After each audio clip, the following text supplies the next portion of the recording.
Behind bars, the rules are supposed to be simple. The state locks the doors. The officers keep order. The inmates do their time. But in one Baltimore jail, those rules got flipped on their head. Power didn't sit with the badge. It sat with a man in a cell. A man whose word carried more weight than the law itself. Whispers turned into headlines. Guards crossed lines no one thought they would. And what should have been a cage became an empire. This isn't just a story about crime. It's about control, loyalty, and fear inside concrete walls that were never as strong as they looked. Join us as we take a closer look at how one man turned a jail into his kingdom. The Black Guerrilla Family, or BGF, didn't just show up out of nowhere. It was born inside the walls of San Quentin State Prison in 1966, right in the middle of the Black Power movement. The man behind it was George Jackson, a revolutionary voice who believed prison wasn't just about time served. It was about fighting the system. The BGF was built on discipline, unity, and straight-up defiance. They wanted to uplift black men, protect their dignity behind bars, and push back against what they saw as a corrupt government. Their mission was so bold it even spelled out the goal of overthrowing the United States government. This wasn't your regular gang. This was politics, power, and the streets colliding inside prison walls. Unlike many cliques that only cared about hustle and survival, the BGF had a book. They called it the Black Book, and it laid out their beliefs and their rules. Inside were ideas they called Jamanomics, a mix of politics and economics that pushed for self-reliance and loyalty. This wasn't small-time corner talk. Members treated it like a Bible, a code they lived and bled by. People described BGF as one of the most politically driven prison gangs in America, and that made them dangerous. They weren't just about making money or causing chaos. They were about control, about turning jail into their turf. Over the years, BGF grew from a prison movement into a full-blown gang that stretched beyond the walls. On the outside, they moved like a street crew. On the inside, they acted like a family with one boss calling the shots. They weren't just surviving jail, they were using it. For them, the prison yard wasn't a dead end, it was a headquarters, and Baltimore would become one of their strongest holds. But before we get to that empire, you need to understand the stage they built it on. Baltimore City Detention Center, or BCDC, wasn't just any jail. It was one of the oldest and biggest lockups in the country, sitting right on East Eager Street in the heart of Baltimore. With 5 grim buildings stacked together, the place could hold close to 4,000 inmates. Almost all of them, around 90%, weren't even convicted yet. They were pre-trial, waiting on their cases, stuck in limbo. For decades, BCDC was known as one of the toughest jails in America. It was big, old, and packed, a place where control was always up for grabs. The story of BCDC went way back. Baltimore's first jail was built in 1801. By 1832, half the inmates there were locked up just for debt. Even the writer Edgar Allan Poe once claimed he was jailed there over an unpaid debt tied to his brother's name. A newer facility came in 1859, and through the years, the complex only grew bigger, more complicated, and more notorious. By the time the modern BCDC stood tall, it carried with it 2 centuries of history, scandal, and pain. It was the kind of place where ghosts lived in every hallway. BCDC wasn't standing alone. It was part of a larger correctional campus that spread across downtown Baltimore. Right nearby was the Baltimore City Correctional Center, another state-run lockup. A few blocks over stood the Metropolitan Transition Center, which had been around since 1811 and even housed Maryland's old execution chamber. Then there was the Chesapeake Detention Facility, which used to be known as the Maryland Correctional Adjustment Center. Together, this campus was like a fortress of concrete and steel, a maze of bars and razor wire. Inside those walls, lives were traded, hustles were born, and power shifted every day. But as time passed, the cracks in that fortress became impossible to ignore. The place was old and broken. Cells were small, plumbing was bad, summers were hot, winters were freezing, and the dining hall had long been closed, forcing men to eat every meal in their cells. Food trays often ended up in toilets, blowing out plumbing and leaving stench in the air. Roaches crawled across the walls. Heat didn't always work. Air conditioning was a luxury. Every corner showed decay. Add to that the constant churn of bodies. Buses moved hundreds of detainees to court each day. The turnover never stopped. It was chaos on repeat. And that chaos is what made BCDC so dangerous. Unlike prisons, where inmates settle into years-long sentences, jails burn hotter. Detainees sit in limbo, waiting on cases, waiting on hope. No jobs, no classes, no programs to calm the storm. Addiction and mental health struggles run wild. Tempers flare over scraps, a phone call, a smoke, a pill. In that storm, a gang with structure looks like leadership. BGF filled that gap, running like a company, giving order to disorder. By the 2000s, everyone knew the jail was rotting. Maryland had taken over the facility in 1991, the only state in the country to run a local jail and booking center. But a new name on the letterhead didn't fix old habits. Phones kept slipping in. Officers kept picking sides. The corruption ran so deep that control wasn't about uniforms anymore. It was about loyalty.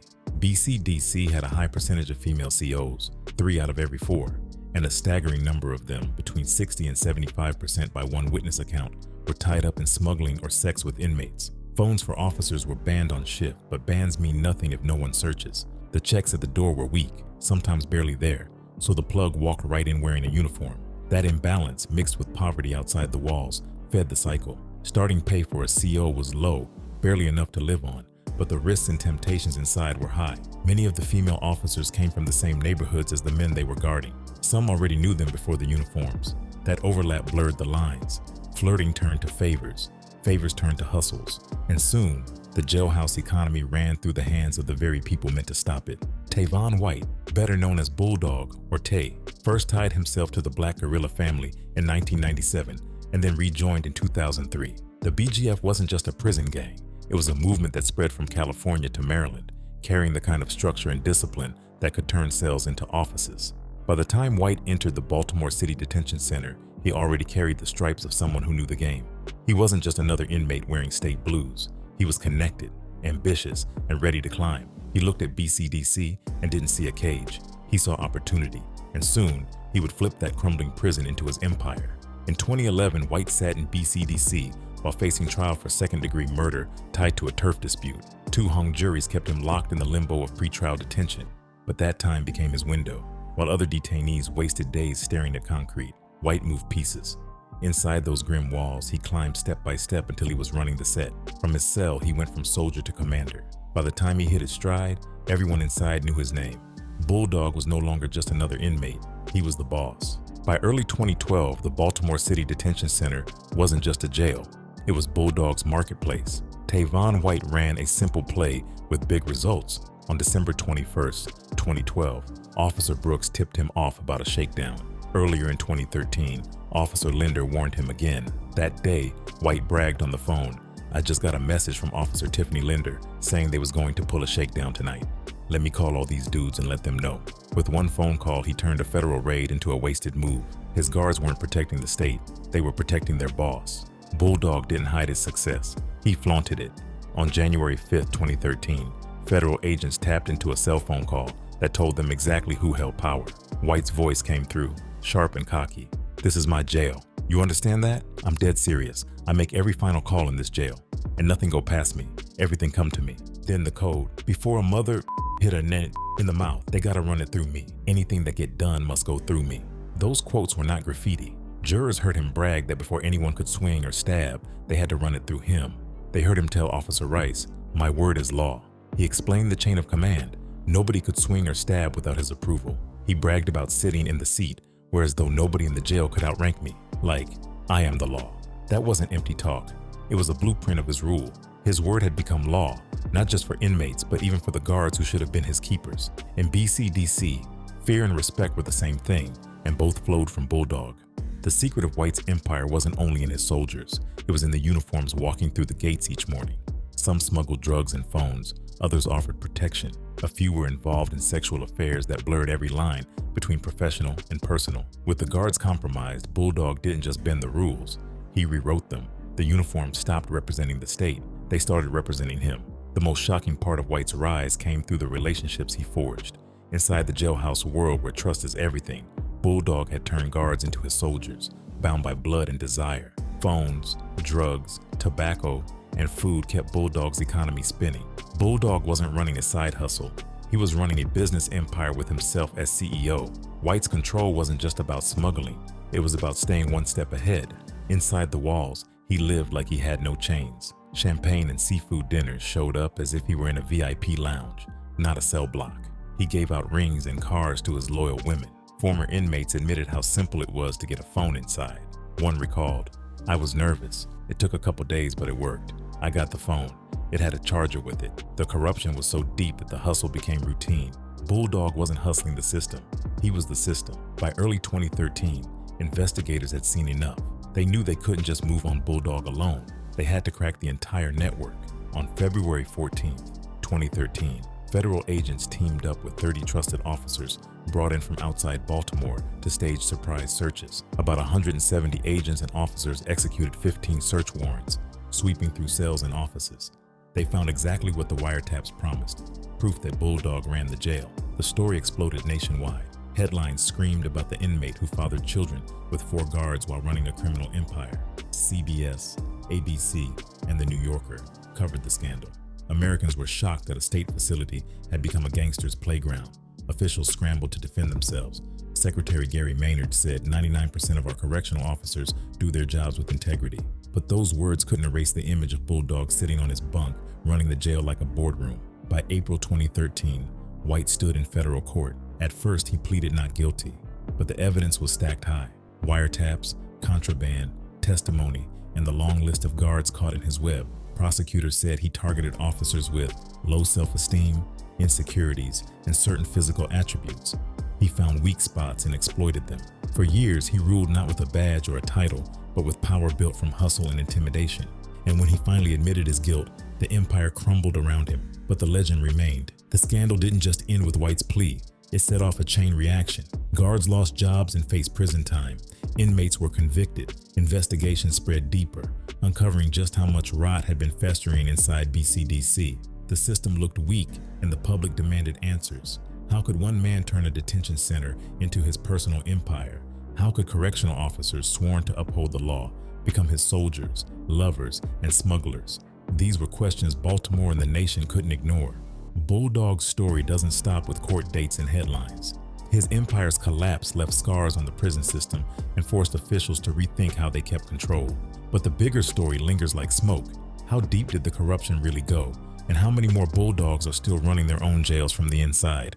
On January 14, 2014, 2 big names in the scandal faced their punishment. Taryn Kirkland, just 23 years old, was supposed to be a correctional officer guarding inmates. Instead, she became part of Bulldog's crew.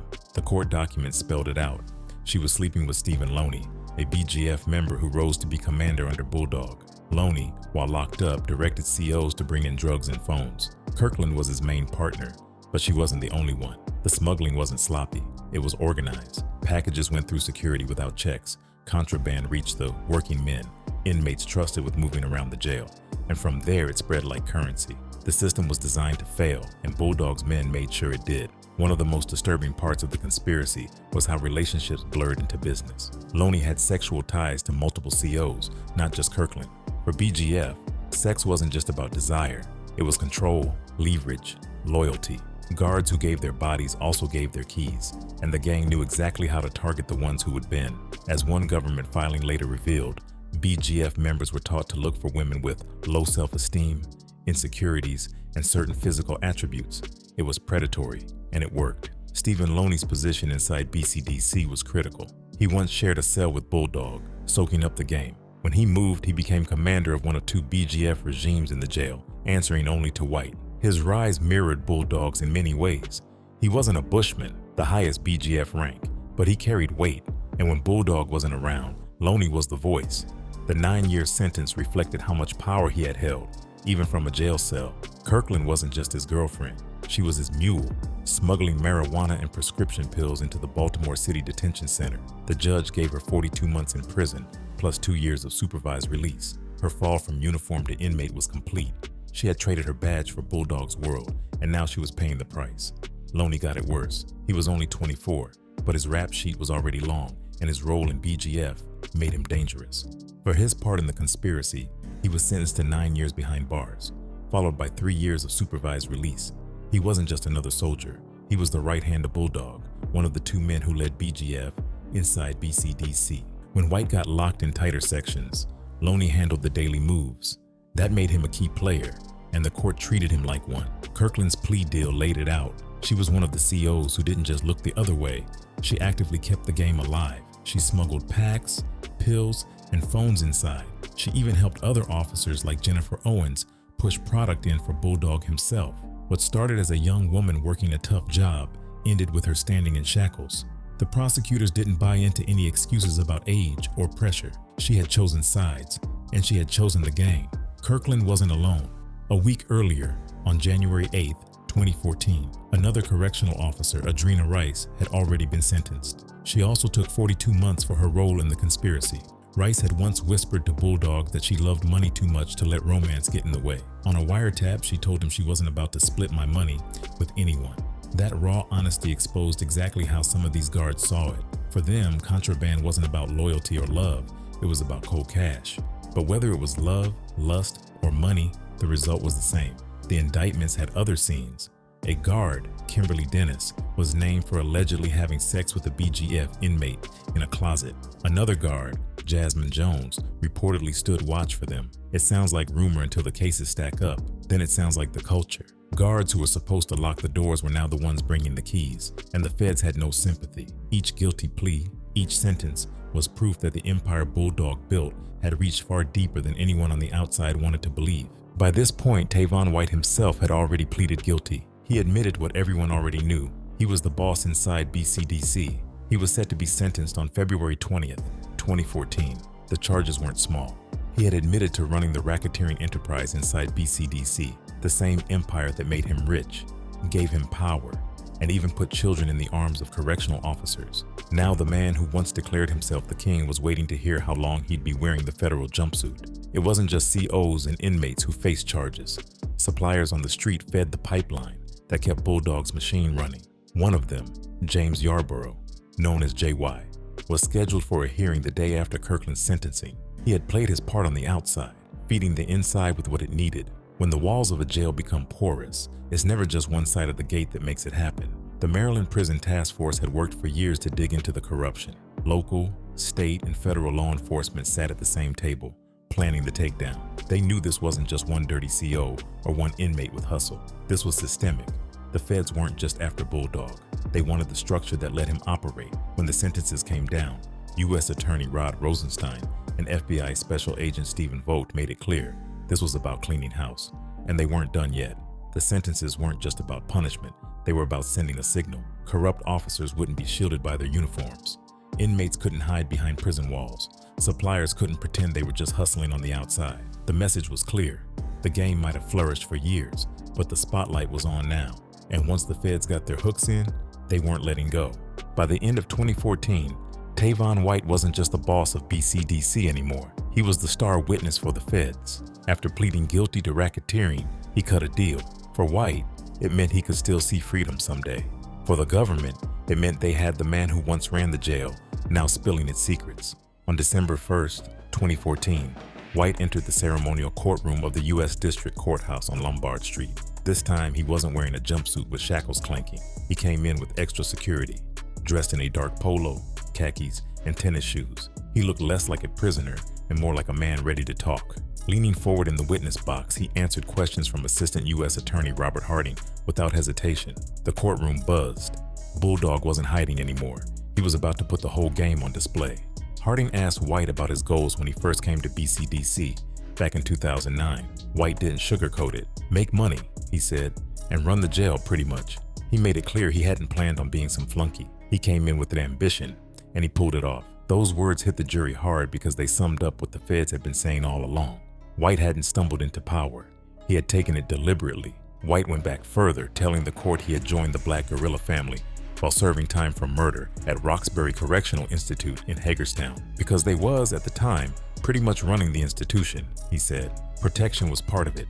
BGF gave him cover from other gangs and from enemies on the inside. Over time, the group restructured and spread. On the streets, they kept pushing. Inside prisons, they kept recruiting. And when White rejoined after his 2009 arrest, his reputation was strong enough that he quickly climbed to the top. When White first landed back in BCDC, he wasn't immediately in charge. Two other members thought they should lead. But the decision wasn't made with fists. It was settled during a contraband cell phone call. The bushmen outside gave White the nod, putting their stamp of approval on him. Just like that, he became commander of the jail. They put their stamp of approval on me, he testified. With that blessing, White didn't have to carry out stabbings or hits himself. Being boss meant sitting back and letting others move on his word. Prosecutors laid out the clock. White began his 3-year stay at BCDC in 2009, waiting on the attempted second-degree murder. 2 hung juries later, the street case became a prison story. Inside BCDC, he rose. He used phones to order, to tax, to settle beefs. They played a recording between White and Officer Adriana Rice. She asked him how he had gained so much power inside the walls. His answer was calm, like he was explaining strategy. I stepped back for the first week, watched who was doing what, and I made myself into what I was. Rice responded with admiration. That's what's up.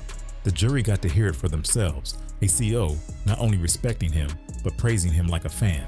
On the stand, White broke down the structure of the gang for the court. He named names like Doc, Pinky, and Fat Will. Some he had only spoken to over the phone, but he knew their places in the chain. Inside BCDC, he explained how working men posts gave BGF an edge. Those positions were supposed to be for inmates with good conduct, men who could move around the jail to clean, deliver food, and handle basic jobs. Instead, BGF filled those slots with their own. It gave them mobility, access, and freedom that other inmates didn't have. It turned a jailhouse privilege into a gang tool. With working men in place, the smuggling became smoother. The chances of being searched were remote.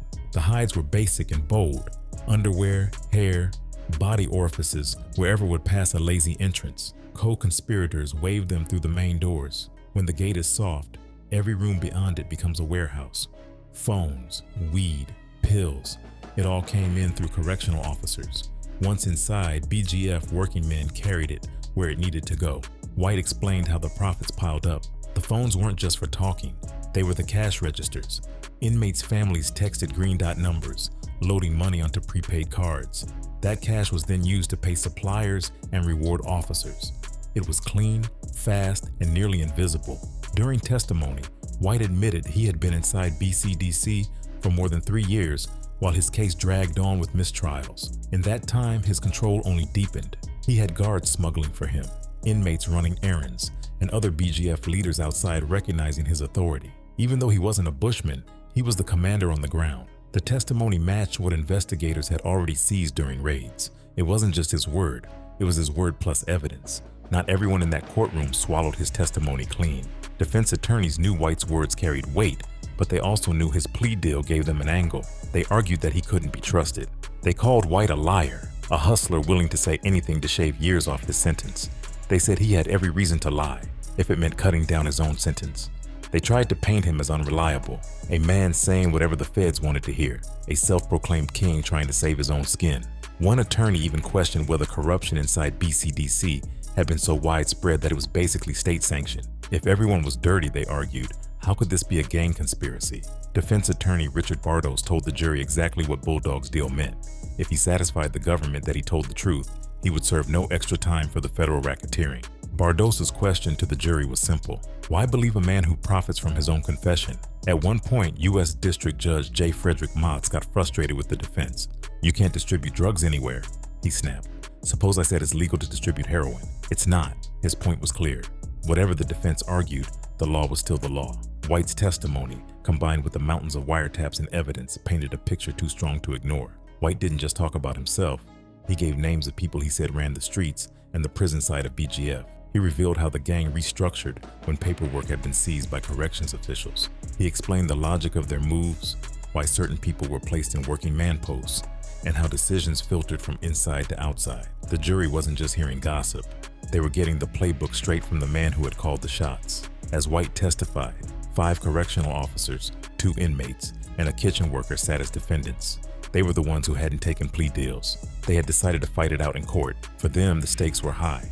For them, White's words were poison. If the jury believed Bulldog, their careers, their freedom, and their reputations were finished. If the jury doubted him, maybe they could walk away with less. Either way, their future now hinged on the words of the man who had once ruled the jail from a cell phone. The prosecution framed him as the ultimate insider. The defense painted him as a traitor who would say anything to save himself. But the problem for them was simple.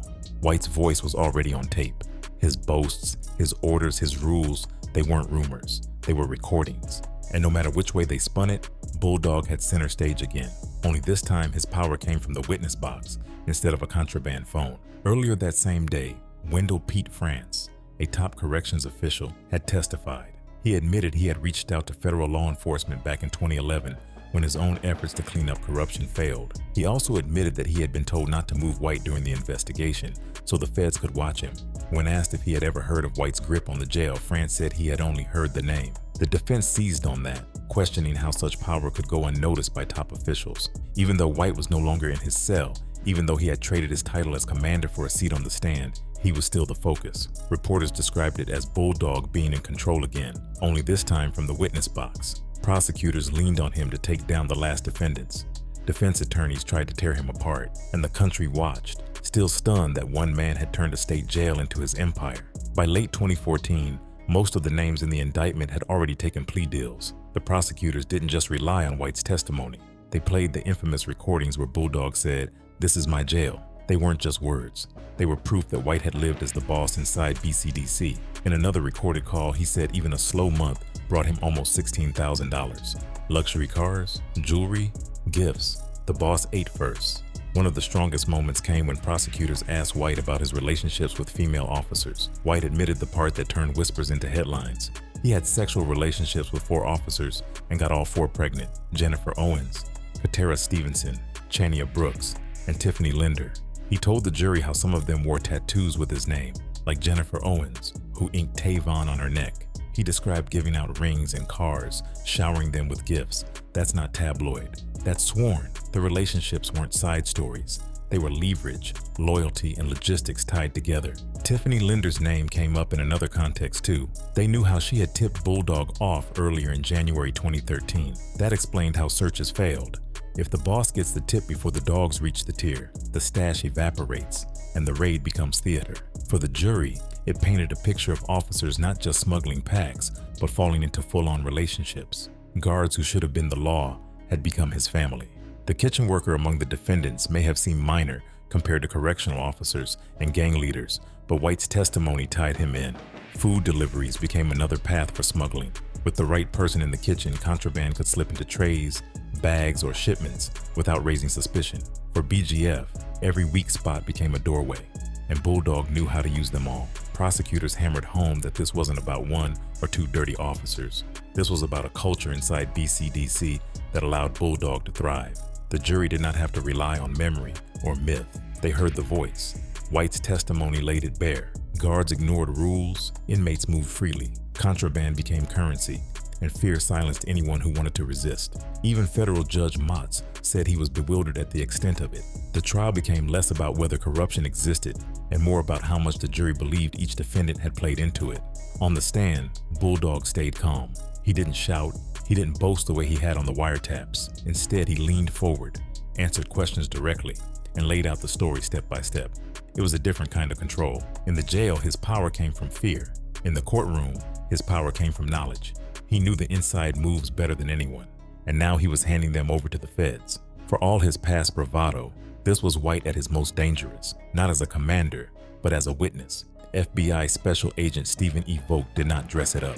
He said the inmates literally took over the asylum, and detention centers became safe havens for BGF. The U.S. Attorney, Rod J. Rosenstein, did not soften it either. Correctional officers were in bed with BGF inmates, he said, breaking the first rule of prison management. The press releases went further. This corruption let people make big money through drug trafficking, robbery, assault, extortion, bribery, witness retaliation, money laundering, and obstruction. Rosenstein said out loud what every prosecutor knows. Ideally, we'd be able to make the case without cutting deals with criminals, but that's the way things work. The government stood on Bulldog's testimony because nobody else could draw the map like he could.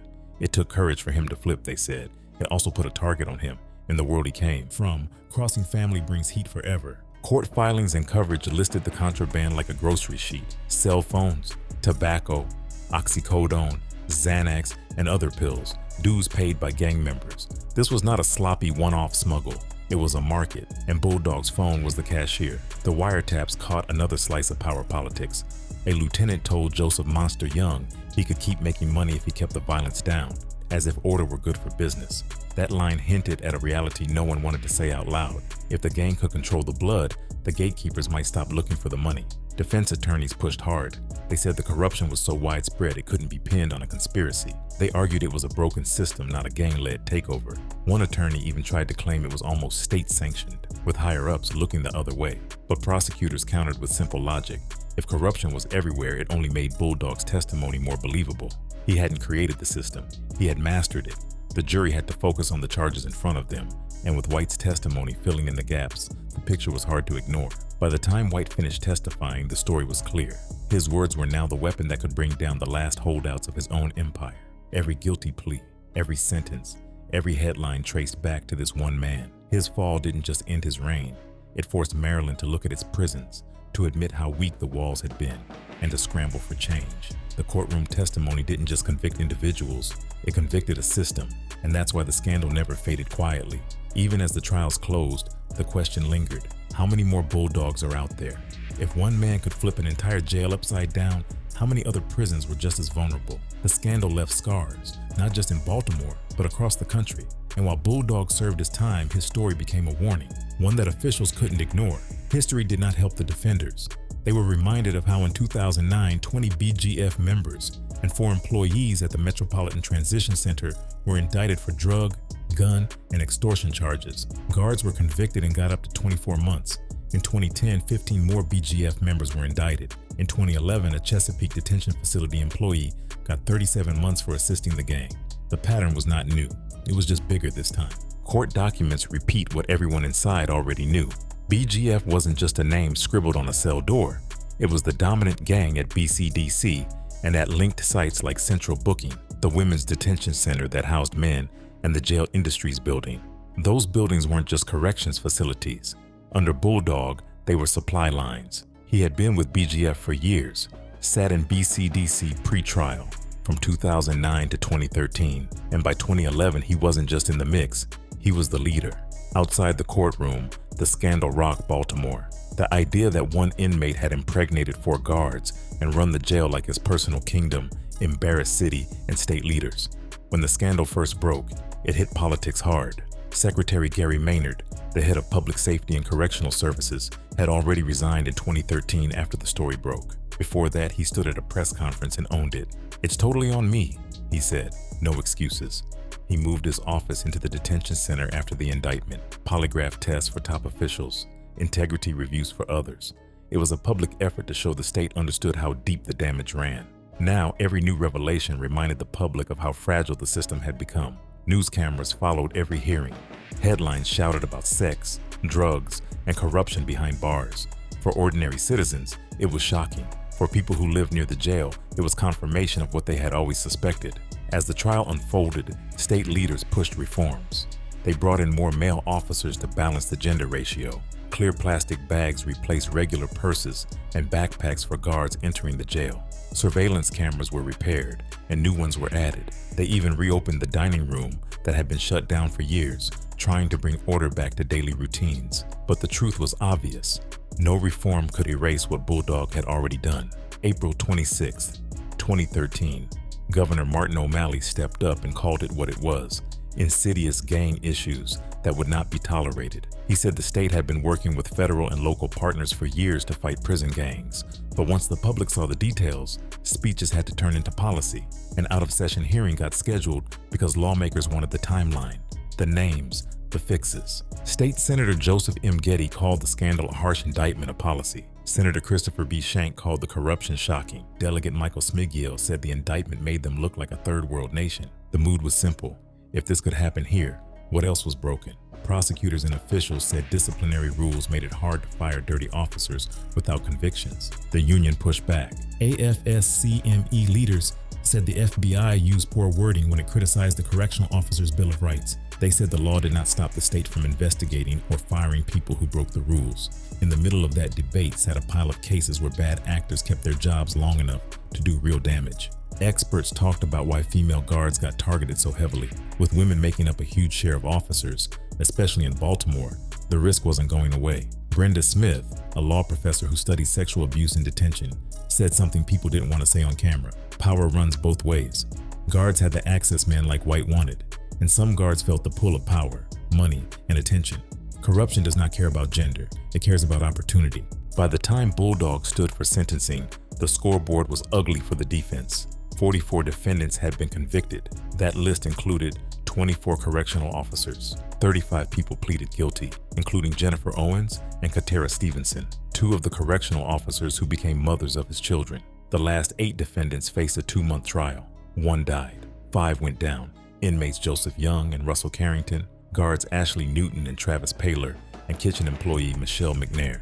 Not everyone got the same number. Some guards, like Kimberly Dennis and Antonia Allison, took 24 months and 20 months for smuggling. Others took more. Some took the deal early. 3 guards were acquitted: Rickle Hall, Clarissa Clayton, and Michelle Ricks. That split proves what the feds and the defense both said in their own ways. Some fought and lost later. The math changes case by case. The message does not. The price of being part of a system like this is years you can't buy back. Not everybody was guilty, but enough were guilty to shake the walls. Those are not the stats of a small problem. Those are the stats of a takeover that lasted until the doors finally opened and the cameras walked in.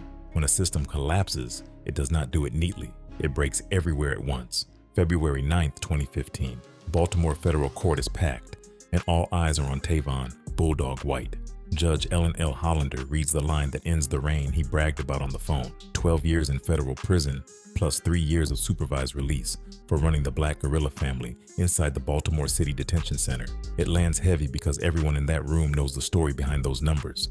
This wasn't some petty hustle. This was a whole prison economy, a whole hierarchy, a whole my word is law regime, now getting measured in years. The paperwork makes it clear. Tavon White had already pleaded to a state attempted murder and took 20 years. In exchange for testifying against the 8 remaining defendants, the feds handed him 12 for racketeering. The judge ruled both sentences would run together, not back to back. In simple terms, the clocks tick at the same time. That's how plea deals work when the government wants your voice more than your silence. For Bulldog, the calculation was simple too: talk, testify, and trade some years off the top. For the government, the calculation is even simpler: use the boss to bury the crew. That sentence did not appear out of thin air. The Maryland Prison Task Force had been grinding since 2011. State, local, and federal. Meetings, memos, wiretaps, raids. They kept digging because the jail kept producing rumors that felt like facts. The courts broke the empire and thanked the emperor for the blueprint. The state promised reforms. The union drew its lines. The experts warned the risk remains. And somewhere beyond those granite walls, the question keeps moving like contraband in a hidden pocket. If one man could turn a jail into his block, who is drawing the map at the next gate right now? After the sentence, agencies lined up their thank yous: FBI, DPSCS, Baltimore Police, Marshals, DEA, HIDTA, MCAC. Names that only matter to most people when something explodes. This was one of those times, because a jail isn't supposed to be a marketplace. A guard isn't supposed to be a mule, and a wiretap isn't supposed to sound like a mayor's office briefing. WUSA 9 ran it straight. A gang member who dealt drugs and got 4 guards pregnant just got more than a decade. WBAL and others explained the concurrent sentences and the 3 years of supervised release. They called him a commander, an architect of a scheme where gang leaders, not guards, ruled the jail. The public already knew the line that made him infamous: "This is my jail. I make every final call." The sentence told them the echo had finally hit a wall. Even as they praised White's cooperation, prosecutors made sure nobody forgot what he had done. He oversaw a smuggling ring inside the jail. He turned sex and money into power. He bragged about being the law. Then he traded testimony for time. In a city tired of headlines, this one still cut through. But allies turned enemies still remember the old code. Snitches get looked for. A former CO even said the government would have to protect him. BGF, he warned, is nationwide. White's lawyer said there was a turning point. White decided to turn on BGF after his brother got murdered soon after the scandal came to light. In the calculus of survival, that grief mattered. It doesn't erase what came before, but it helps explain the angle that came after. Bulldog did not speak at his sentencing. The quotes that defined him had already been played in court. When Bulldog's scandal hit the press, headlines blasted about guards, contraband, and babies on the way. But in that same wave of attention, another story came into the limelight, one that showed just how far BGF power reached. And this one was written in scars. It was about pain. An older inmate named Larry Washington became the example. Back in 2012, a younger hitter named Brandon Dovey stepped to him with an offer: transport contraband inside for Bulldog's crew, pick it up from officers like Antonia Allison and Ebony Braswell, and drop it where the gang said. Washington turned it down. He didn't feel right carrying Bulldog's weight. The next day showed what that refusal meant. A CO opened Washington's cell, and Dovey walked in with 4 BGF members. They beat him down in full view of officers and inmates. That line, "in full view," became the one that chilled. This wasn't just brutality, it was governance by fear. It was a live-action memo to everyone else on the block. Say no, and you pay with pain. Washington wasn't just dodging a dirty errand. He was standing against a jailhouse economy that punished losses like a cartel. And when the state looks away, the shot caller sets the schedule. Larry's letters later proved the state looked away. Transfers gave the appearance of action. First, he was moved to the women's side that housed men, then to other tiers that felt quieter. But moving a man without moving the predator changes nothing. When Dovey came out of the hole and landed in the same unit, the writing was back on the wall in big black letters. Washington begged for help. He wrote letters to the warden, to the security chief, to supervisors. He explained that he feared for his life. Nothing changed. The silence felt like approval. By May 2012, the pressure hit again. Dovey told Washington to move contraband for Allison and Braswell, this time saying it was for Bulldog and the BGF. Washington refused again. Dovey warned he'd stab him that night if he didn't fold. 2 days later, the setup was simple and dirty. Guards were told they left something in Washington's cell. The officer opened the door on that weak excuse, and the crew stormed in. Washington was dragged down, beaten and stabbed in the left eye. Another inmate shouted they were going to kill him. Broken ribs, permanent damage, vision gone, the price of defiance carved into his face. That was the point. If the crew can air out a target where everybody watches and nothing happens, the message is finished. You either move packs or you move to medical. That is how control feels inside a jail where the gang has the gate. Years later, Washington filed a lawsuit. He said the system chose not to protect him, even knowing the risk. He named the officials, the officers, and the BGF members who set him up. The same officers later tied to Bulldog's smuggling ring, the same pattern that kept repeating. Washington's story was proof in blood that Bulldog's empire wasn't just about money, phones, or women. It was about fear. Refuse to play, and you didn't just lose privileges. You could lose an eye, your health, even your life. By July 2015, the problem stacked too high to ignore. Maryland's governor, Larry Hogan, announced the men's facility would finally shut down for good. About 750 inmates were shipped out to other prisons that were newer and more secure. By 2021, the whole complex was demolished, leaving behind nothing but stories and scars. But before the walls came down, BCDC had already gained worldwide attention for something that exposed just how deep the rot had gone. It wasn't just a jail where men waited for court dates. It had become a stage where gangs like the Black Guerrilla family could take root and thrive. A place where guards blurred lines with inmates, where the badge meant less than the respect you carried, and where power was never about law. It was about who the jail really belonged to. So now the real questions rise. How did one man flip the system so hard that guards carried his babies and his drugs in the same breath? How could the state let a prison turn into a gang's headquarters right under their watch? Was Bulldog just a master manipulator, or was he the product of a broken machine that was already designed to fail? And when fear ruled the halls and loyalty was bought with rings, cars, and tattoos, who really owned the jail, the state or the Black Guerrilla family? Let us know what you think in the comments box below. And if you liked how we presented you this video, hit that like button and make sure to subscribe for more.